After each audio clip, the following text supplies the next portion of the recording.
Engineering preparation নিলে কি varsity cover হয়ে যায়? আজকের ভিডিওতে আমরা এই সত্যই খোঁজার চেষ্টা করব। তোমার টার্গেট যদি ভার্সিটি হয় তাহলে কি তুমি ইঞ্জিনিয়ারিং নেবে? ইঞ্জিনিয়ারিং এ চান্স না পেলে কি ভার্সিটি কভার হয়ে যাবে? এইসব নিয়ে থাকবে আজকের আমাদের ভিডিও। যদি তোমার মূল টার্গেট হয় ভার্সিটি, তোমার ইঞ্জিনিয়ারিং এ পড়ার কোনো ইচ্ছা নাই বা আশা নাই, তাহলে ভাই এই ভিডিও দেখার কোনো দরকার নেই। সোজা ভার্সিটি প্রিপারেশন নিতে শুরু করে দাও, কারণ যেই প্রিপারেশন নিবা বা যেখানে পড়তে চাও সেই ওরিয়েন্টেড প্রিপারেশনই তোমাকে সবচেয়ে ভালো আউটকাম দেবে। বাট তুমি ইঞ্জিনিয়ারিং পড়তে চাও, ব্যাকআপ হিসেবে কি ভার্সিটি কভার হয়ে যাবে নাকি মারা খেয়ে যাবা? যদি এইচএসসি রেজাল্ট খারাপ হয় তাহলে কি করবা? ইঞ্জিনিয়ারিং তো পড়তে যাচ্ছ, এই সব কিছু যদি হয় তাহলে এই ভিডিওটা তোমার জন্য। দেখো, এমন সিচুয়েশনে ইঞ্জিনিয়ারিং প্রিপারেশনে নিবা, তবে এখানে কয়েকটা কথা আছে। Number 1, knowledge depth. ভার্সিটিতে ভালো করার জন্য কোনো সাবজেক্টে যদি 80% প্রিপারেশন নেওয়ার মতো এফোর্ট দিতে হয়, তাহলে সেই একই লেভেলের ভালো রেজাল্ট করার জন্য ইঞ্জিনিয়ারিংয়ে তোমাকে অ্যাটলিস্ট 120% প্রিপারেশন নিতে হবে। এতটাই বেশি নলেজ ডেপথ ইঞ্জিনিয়ারিং এর দরকার হয়। এজন্য ইঞ্জিনিয়ারিং এর এত নলেজ ডেপথের পেছনে যদি কেউ কাজ করে, যদি সে 1000 ঘন্টা প্র্যাকটিস করে, যদি সে কনসেপ্ট খুব ভালো মতো বোঝে, যদি সে অত মডেল টেস্ট দেয়, তাহলে ফিজিক্স, কেমিস্ট্রি, হায়ার ম্যাথে সে তো ইজিলি ভার্সিটিতে হোক কিংবা ইঞ্জিনিয়ারিংয়ে হোক সব জায়গাতেই ভালো করবে। এই জন্যই সবাই বলে বেড়ায় যে আরে ভার্সিটি প্রিপারেশন, ইঞ্জিনিয়ারিং প্রিপারেশন, ইঞ্জিনিয়ারিংলেই তো ভার্সিটি হয়ে যায়। বাট কথা কিন্তু শুধু একটা না, কথা কিন্তু আরো অনেকগুলো আছে। কারণ পার্থক্য কিন্তু শুধু একটাই না, পার্থক্য কিন্তু আরো ছিল। আমাদের নাম্বার 2, ক্যালকুলেশন মেথড। যেখানে ইঞ্জিনিয়ারিং এ সবাইকে ফোকাস করা হয় কে ক্যালকুলেটরে কত বেশি দক্ষ, কে ক্যালকুলেটরে কত কম সময় সলভ করতে পারে, সেইখানে ভার্সিটিতে ক্যালকুলেটরই অ্যালাউ করা হয় না। কে কত বেশি মাথায় প্রবলেম সলভ করতে পারে, কার ব্রেন কতটা শার্প, ক্যালকুলেশন প্রসেস মাথায় কতটুকু সলভ করতে পারে, সেইখানেই সে অগ্রাধিকার পায়। এজন্য এই দুটো জায়গায় বিস্তর পার্থক্য আছে। দেখো, হ্যাঁ, এটা ঠিক, ইঞ্জিনিয়ারিং প্রিপারেশনের ক্যালকুলেশন অনেক বেশি কমপ্লেক্স হয়, এগুলো অনেক বেশি জটিল এবং এগুলো ক্যালকুলেটর ছাড়া পসিবলই না। সেই তুলনায় ভার্সিটির ক্যালকুলেশনগুলো তুলনামূলক সহজ হয়, যেটা মাথায় করা যায়। বাট মাথায় কারা করতে পারবে? যাদের সেই অভ্যাসটা আছে। যে ছেলে 13 আর 9 যোগ করলে কত হয় সেটা ক্যালকুলেটরে বের করে, তার জন্য ভার্সিটির ক্যালকুলেশনগুলো হাতে বা মাথায় সলভ করার মতো না। বাট এটার খুব ইজি একটা সলিউশন আছে, varsity question bank. Varsity question ব্যাংকে যে প্রবলেমগুলো থাকে সে সবগুলোই হলো ক্যালকুলেটর ছাড়া সলভ করতে পারার মতো প্রবলেম। কাজেই একটা চ্যাপ্টারের যখন তুমি ইঞ্জিনিয়ারিং প্রিপারেশন নিয়ে নিছো, এরপরে তুমি সেই চ্যাপ্টারটার কোশ্চেন ব্যাংক সলভ করবা ভার্সিটির কোশ্চেন ব্যাংক সলভ করলে কি হবে? এই প্রবলেমগুলো তুমি এনকাউন্টার করবা যে ক্যালকুলেটর নাই, ক্যালকুলেটর ছাড়া এগুলো সলভ করবা।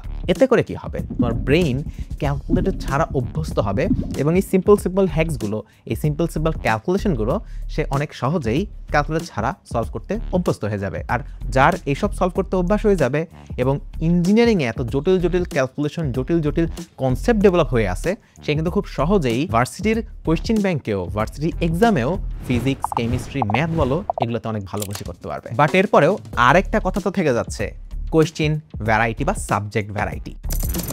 দেখো, ইঞ্জিনিয়ারিংয়ে যেখানে দূর পর্যন্ত বায়োলজির কোনো নামগন্ধ নাই, বায়োমেডিক্যাল ইঞ্জিনিয়ারিং বাদে, সেই ক্ষেত্রে ভার্সিটিতে বায়োলজি খুব বড় একটা রোল প্লে করে। তুমি যদি ইঞ্জিনিয়ারিং প্রিপারেশন নাও, কোনো জায়গায় বায়োলজি থেকে কোশ্চেন আসে না অ্যাডমিশন টেস্টে, বাট ভার্সিটিতে বায়োলজি খুব ভালো একটা রোল প্লে করে বাছাই করার জন্য স্টুডেন্ট কে কত ভালো র্যাঙ্ক পাবে। তুমি চিন্তা করতেই পারো, ভাই আমি বায়োলজি দাগাইলাম না, আমি বাংলা দাগাইলাম, আমি ইংলিশ দাগাইলাম। বাট তুমি যদি ছোটবেলা থেকে বাংলা ইংলিশে ভালো না হও, এই কয়েকদিন প্রিপারেশন নিয়ে বাংলা ইংলিশে ভালো করাটা খুব টাফ। তো যদি ভালো হও, ভেরি ওয়েল। বাট যদি ছোটবেলা থেকে বাংলা ইংলিশে খুব ভালো না হও, তাহলে এটা খুবই ফালতু একটা ডিসিশন হবে। বায়োলজি দেখানো এখানে সবচেয়ে সেফ একটা অপশন। এখানে বায়োলজি প্রিপারেশন কিভাবে নেব আমি বলছি, শোনো। এখানে তোমার মূল অস্ত্র হবে কোশ্চেন ব্যাংক। ভাই এইচএসসিতে তো কোনো মতো দিছো, তাই তো যেহেতু একটা অ্যাভারেজ একটা ভালো একটা রেজাল্ট হবে সেই চিন্তা করে তো ইঞ্জিনিয়ারিং প্রিপারেশন নেওয়ার কথা চিন্তা করছো। তো বায়োলজি কিছু না কিছু পড়ছো আমি ধরে নিচ্ছি।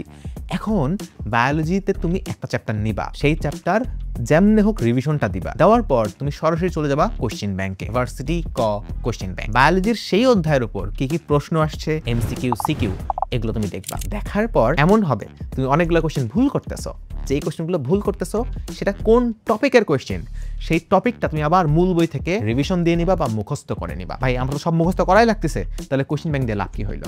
এখানে দুইটা লাভ আছে।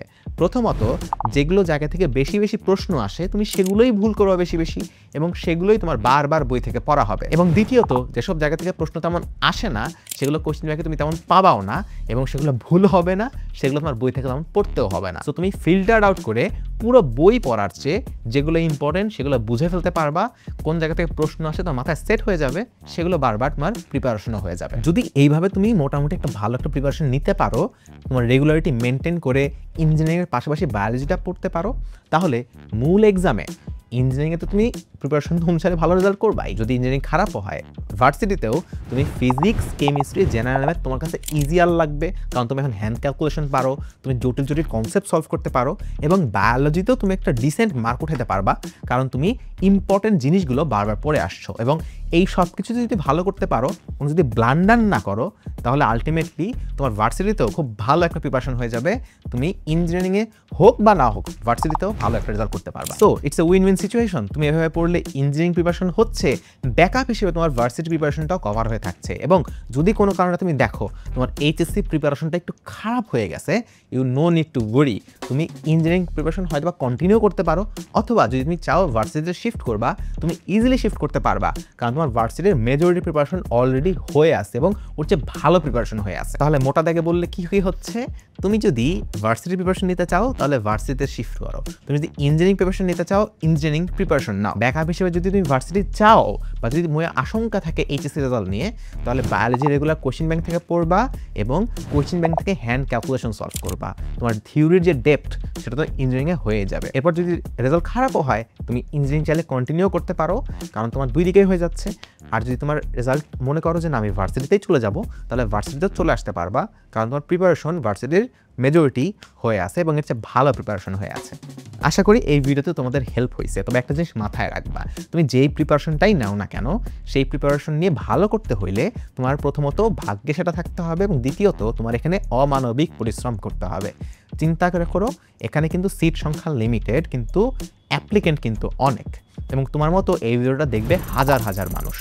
এই হাজার হাজার মানুষের মধ্যে থেকে তারাই ভালো করবে যারা কথাগুলো ফলো করে রেগুলার এফোর্ট দিতে পারবে। সো কমেন্টে জানিয়ে দাও তুমি কি এফোর্ট দেওয়ার জন্য প্রস্তুত কিনা।